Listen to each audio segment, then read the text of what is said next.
Namun saat ini, para calon kepala daerah yang memenangkan pilkada sudah ditetapkan oleh KPU, namun para ASN masih harus tetap menjaga netralitas hingga gelaran pilkada selesai, yakni pada saat pelantikan kepala daerah terpilih.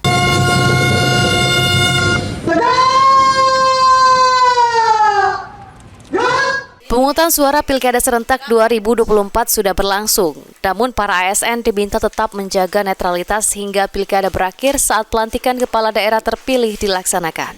Ketua Umum Dewan Pengurus Kopri Nasional, Zudan Arif Fakrullah menegaskan bahwa proses dari pemilihan kepala daerah belum berakhir, sehingga para ASN diingatkan untuk tetap menjaga netralitas hingga akhir. Pilkada baru selesai saat pelantikan kepala daerah terpilih dilantik, sehingga ASN diminta untuk tidak mengikuti para calon terlebih dahulu, apalagi sampai berfoto bersama.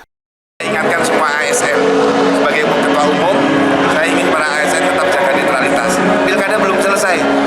Pilkada selesai nanti saat pelantikan kepala daerah terpilih. Sekarang masih proses, jadi jangan ikut-ikut dengan para calon dulu. Jangan bersama-sama, jangan foto-foto bersama, karena masih ada PSU. Oke? Jaga netralitas. Ditambahkan Zudan, netralitas ASN juga termasuk ke dalam 7 arahan Presiden Prabowo Subianto kepada Kopri yang disampaikan pada saat HUT Kopri ke-53. Ilham Wahyudi, PAL TV.